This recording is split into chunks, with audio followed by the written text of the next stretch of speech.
बदलाव लाना पड़ेगा, इसीलिए हम एकजुट होके। जैसा कि आपको पता होगा, महाराष्ट्र के शिक्षक राष्ट्र निर्माता होता है और जो छात्र टूडी ब्लॉक। आज हम लोग जा रहे हैं जंतर मंतर। जंतर मंतर में जो प्रोटेस्ट हो रहा है वहां पे जा रहे हैं कवर करने के लिए। और मेरा मकसद ये नहीं है कि किसी पार्टी या किसी के समर्थन करना, मेरा मकसद ये है कि लोगों का बात आप तक पहुंचाना। तो मेरे वीडियो में बने रहना, मैं वहां जाके पूछता हूँ लोगों को कि क्या उद्देश्य है, क्या प्रोटेस्ट में इन लोगों का क्या मांगा है। तो आप लोग वीडियो में बने रहना, और अगर नए हो तो चैनल को सब्सक्राइब कर लेना, बेल आइकन प्रेस कर लेना, क्योंकि आने वाले वीडियो आप तक जल्दी पहुंचे इसलिए। तो हम लोग फाइनली पहुंच चुके हैं जंतर मंतर पे। देख सकते हो गाइस, ये है जंतर मंतर रोड। वहां से हम लोग जाके एंट्री करेंगे और जाके वहां से लोगों से क्वेश्चंस वगैरह करेंगे। तो आप लोग वीडियो में बने रहना। सो गाइस, फाइनली हम पहुंच चुके हैं जंतर मंतर, जहाँ प्रोटेस्ट हो रहा है। और यहाँ पे आप देख सकते हो कितने सारे पब्लिक है, सब अपना अपना मांग को लेके सब अपना आवाज उठा रहे हैं। तो मैं यहाँ से पब्लिक से पूछता हूँ कि क्या इसकी मांग है। हेलो सर जी, आपकी सरकार से क्या मांग है? मांग ये है कि धर्मेंद्र प्रधान पूरी तरह से फेल हो चुके हैं और सरकार तानाशाही छोड़े और इस्तीफा दे। अच्छा।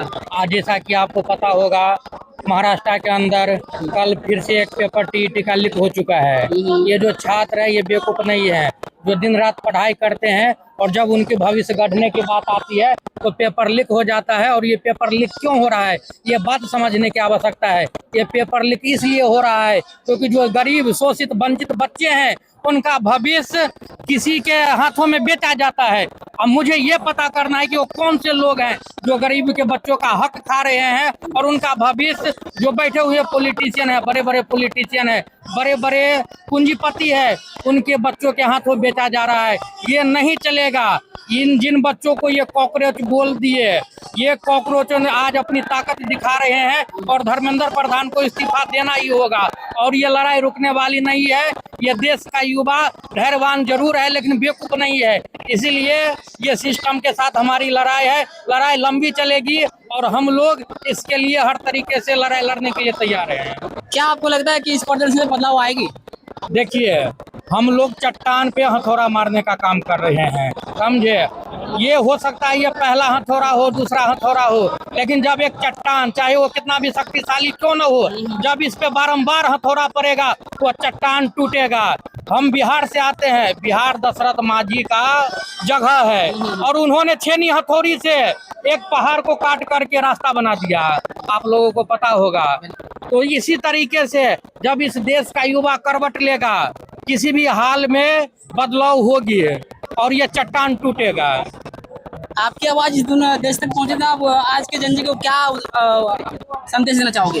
हम जन जी को यही संदेश देना चाहेंगे कि यह जो देश है ये गांधी का देश है, अंबेडकर का देश है, भगत सिंह का देश है, साहू जी महाराज का देश है, फुले का देश है, पेरियार का देश है। इसलिए छात्रों, पढ़ना लिखना शुरू करो, अपने देश के इतिहास को जानो, अपने देश के इतिहास को पढ़ो। और जो तुम्हारे भविष्य के साथ खिलवाड़ कर रहा है, जो सिस्टम में चंद लोग बैठे हैं जो तुम्हारे भविष्य को बेच रहे हैं, उनके खिलाफ सड़क पे उतरने का समय आ गया है। तो देख सकते हो गाइस, सब छात्र आक्रोशित है और सब अपना अपना आवाज उठाने की कोशिश कर रहा है। सब सरकार से मांग कर रहे हैं कि इनका जो अपना इनके जो पेपर लीक हो रहा है उसके बातों पे आवाज उठा रहे हैं। तो और मैं पूछ हम और एक युवा है, उनसे बात करने की कोशिश करेंगे। सर, आपको सरकार से क्या मांग है? देखिए, सरकार से तो हमें बहुत मांगे हैं, लेकिन जो वर्तमान में समस्याएं उत्पन्न हो रही है एजुकेशन सिस्टम को लेकर, एजुकेशन सिस्टम को लेकर के पूरे देश भर में जन आक्रोश है। जिस प्रकार से पेपर लीक की मामला है, घटना घटित हो रही है, उसी के एवरेज में ये जो है सो CCR पॉपुलर जनता पार्टी ने प्रोटेस्ट किया है, जिसमें हम लोग सम्मिलित होने के लिए आए हैं। वैसे हमारे देश में कहा गया है कि शिक्षक राष्ट्र निर्माता होता है और जो छात्र होते हैं वो भाग्य विधाता होता है। और अगर इस प्रकार से पेपर लीक की मामला की घटना घटित होती रही तो हम अपना देश के भाग्य के बेड़ा खुद ही गर्क कर डालेंगे। इन्हीं सब चीजों की मांग है तो हम आज जंतर मंतर न्यू दिल्ली में CJP के प्रोटेस्ट को समर्थन करने के लिए आए। धन्यवाद। अच्छा, आपको सरकार और उसके संबंध से क्या मतलब उद्देश्य है? सरकार से हम यही उद्देश्य सरकार से हम चाहते हैं, सरकार से जो सरकार बेरोजगारी पे बात करती है, सरकार ने ऐसा कहा था कि हम प्रत्येक वर्ष 2 करोड़ लोगों को, युवाओं को नौकरी देंगे। इन सब बातों को फिर से अपने अमल में लाएं और अपने बातों पे खड़े उतरे। और जो ये अभी महंगाई होती जा रही है, वैसे मैं बिहार से बिलोंग करता हूँ। बिहार में ऐसा कहा जाता है कि अगर कुछ ना मिले तो दाल रोटी ही मिल जाए, लेकिन वर्तमान समय में महंगाई इतनी बढ़ गई है कि दाल रोटी के भी लाले पड़ गए हैं। तो मैं सरकार से विनम्र अनुरोध करता हूँ कि इन सब बातों पर ध्यान दें और इन सब जो जनता के साथ समस्या है, इन सब चीज़ों को दूर करें। और आपकी आवाज देश तक पहुंचे तो आप आजकल के जैन जी को क्या उपदेश देना चाहोगे? जैन जी को यही कहना चाहेंगे कि हमें अपने हक की लड़ाई के लिए आगे आना होगा और जो हमारे अधिकार क्षेत्र में है, शांतिपूर्ण ढंग से जो यहाँ पर धरना प्रदर्शन हो रहा है, इस प्रोटेस्ट में भाग लीजिए, अपनी आवाज को बुलंद करिए। हाथों से इन मुश्किलों से लड़े हमने एक मछुआरे को कलाम बनते देखा है।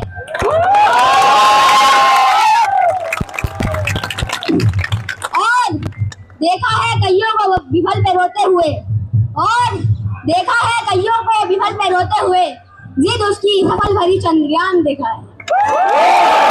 इसके जो मैम आप किस मुद्दे के लिए आप यहाँ पे आए हैं? रेजिग्नेशन ऑफ धर्मेंद्र प्रधान, शिक्षा मंत्री। क्या लगता है इस प्रोटेस्ट से बदलाव आएगा? आना पड़ेगा, बदलाव लाना पड़ेगा, इसीलिए हम एकजुट होके दिल्ली में जंतर मंतर में आए हैं, इसी बदलाव के लिए, बदलाव लाने के लिए। आजकल जो पेपर लीक, नीट जो ये अभी घटना घटित हुआ है, तो आपको शिक्षा मंत्री से क्या उम्मीद रखते हो आप? कुछ भी नहीं, कुछ नहीं। तो उम्मीद उनसे एक प्रेस कॉन्फ्रेंस नहीं हो रहा है। 14 सालों में उनसे एक भी प्रेस कॉन्फ्रेंस नहीं किया जा रहा है। इतने 8 दिनों के प्रोटेस्ट के बावजूद आपका महाराष्ट्र का टीईटी पेपर जो है वो लीक हो जाता है, तो आपसे कोई उम्मीद कैसे रख सकता है? बिल्कुल। अगर आपकी आवाज देश तक पहुंचाई जाए तो आजकल के जन जी को क्या संदेश देना चाहोगे आप? उठो, लड़ो, ये वक्त नहीं है कि तुम सो। सबको एकजुट होके इस कॉज के लिए जो है फाइट करना पड़ेगा। फाइट हम अगर नहीं करते हैं तो आगे जाके जो है किसी के लिए नहीं बचेगा ये देश।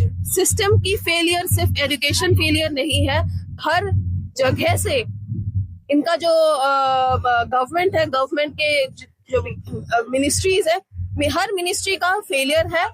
इसमें हमें चेंज लाना है। बहुत जरूरी है कि इस कॉज के पीछे आप लड़ो। और आपको सरकार से क्या मांग है? सरकार से मेरी मांग है कि देखिए, देश को बख्श दीजिए। जिस तरह से आपने अपने पत्नी को छोड़ा था, उसी तरह से आप देश को छोड़ दीजिए। अब आप कुर्सी से हट जाइए, क्योंकि हम अब आपको नहीं देखना चाहते।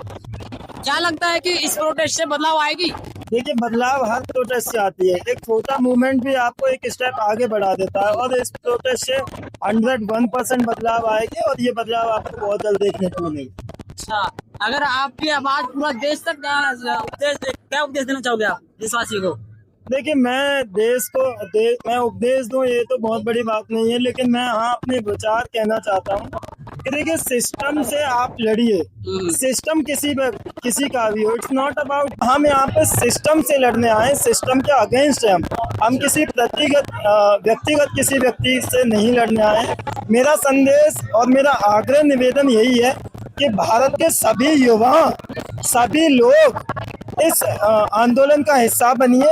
आप अगर यहाँ आ नहीं सकते तो आप जहाँ रहते हैं वहाँ पे आप सोशल मीडिया के माध्यम से इन विचारों को पढ़िए, सहयोग करिए, और आगे जहाँ तक हो सकता है आप इनको फैलाइए। क्योंकि देखिए, यहाँ पे आप किसी भी व्यक्ति से बात करेंगे तो वो आपको किसी भी एक व्यक्तिगत विचारधारा का नहीं मिलेगा। कोई हिंदू मुस्लिम जाति नहीं करता हुआ आपको दिखाई देगा। वो सिस्टम के सताए हुए लोग हैं। तो हम सिस्टम से लड़ने आए हैं। आप लोगों को भी इस सिस्टम का हिस्सा बनना है, इसलिए आप भी इस पे आवाज़ उठाते रहिए। क्योंकि आप अगर आवाज़ नहीं उठाएंगे तो कल आपको बनाकर नीतियां थोप दी जाएंगे, और आपको उनका पालन करना पड़ेगा। आपकी उम्र हो चुकी है, आप पढ़ाई नहीं कर रहे हैं, आप जॉब नहीं कर रहे हैं, हम भी जॉब कर रहे हैं, हम भी पढ़ाई नहीं कर रहे हैं, लेकिन ये आगे वाली जनरेशन के लिए लड़ाई है। तो हम चाहते हैं कि भारत का जो भविष्य है वो सुरक्षित हाथों में हो, एक अच्छी शिक्षा नीति तैयार की जाए, इस तरह की स्टूडेंट्स के साथ में जातीय न की जाए, उनको उनकी जो व्यवस्था है वो अच्छे से करवाई जाए, सारे एग्जाम टाइम टू टाइम और अच्छे से करवाई जाए। आपको सरकार और उसके संबंधी से क्या वो है संदेश है?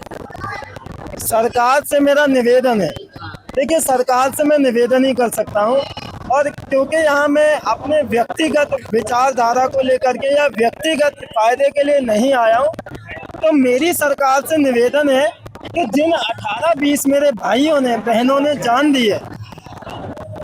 दी है वो बहुत बड़े परिवार से नहीं आते, वो मध्यम वर्गीय लोग हैं, और नीट की तैयारी में कोई 2-4-5 हज़ार वाली बात नहीं होती है, उसमें लाखों का खर्चा आता है। और ये सभी मध्यम वर्गीय लोग अगर अपने बच्चे को नीट जैसे एग्जाम की तैयारी करवा रहे हैं तो उसके पिता ने जरूर कहीं ना कहीं से अरेंजमेंट किया होगा पैसे का, चाहे अपनी सेविंग्स खत्म की होंगी, चाहे किसी से कर्जा लेकर उनको तैयारी करवाई होगी। और जब इस तरह के एग्जामों की कोई भी स्टूडेंट तैयारी करता है या उसके परिवार वाले उसका सहयोग करके उसे इस लायक बनाने का प्रयास करते हैं, तो उनकी उम्मीदें रहती है कि वो बच्चा आकर के परिवार का सहयोग करे आने वाले समय में, और परिवार को उस दलदल से निकाले और आने वाली जनरेशन के लिए एक बेहतर सिस्टम तैयार करें। तो मेरी मांग है कि देखिए, किसी के घर का दीपक बुझ गया, किसी के घर की आखिरी उम्मीद चली गई। मैं सरकार से आग्रह करता हूं कि सरकार आए, उनके परिवारजनों से मिले और उनके लिए एक ऐसी व्यवस्था तैयार करे, क्योंकि देखिए उनकी जान तो वापस नहीं लाई जा सकती है। सरकार में आज भी नियम है कि यदि पिताजी एक्सपायर हो जाते हैं तो बेटे को नौकरी मिल जाती है। तो किसी के घर का दीपक जला गया, किसी के घर की उम्मीद चली गई। ये किसी एक व्यक्ति की मृत्यु नहीं है, ये उस पूरे परिवार की मृत्यु है जिन्होंने सहयोग किया था हर उस स्टूडेंट को जो कि इस नीट एग्जाम में शामिल था। तो मेरी मांग है कि आप उनके परिवार से मिलिए, उनको एक मुआवजा राशि दीजिए ताकि वो इस सदमे से बाहर आ सके, और उनके परिवार के किसी भी मेंबर को आप सरकार का हिस्सा बनाइए, उनको रोजगार दीजिए ताकि वो इस सदमे से बाहर आ सके, और जिस तरह से वो इस सदमे में जी रहे हैं उससे बाहर आके अपने आप को उस दलदल से निकाल सकें जो कि उनका मोटिव था कि उस बच्चे को तैयारी करके वो हो। तो ये मेरी आपके माध्यम से सरकार से मेरा आग्रह निवेदन। चलिए, आपकी आवाज सरकार तक पहुंचाई जाएगी। अगर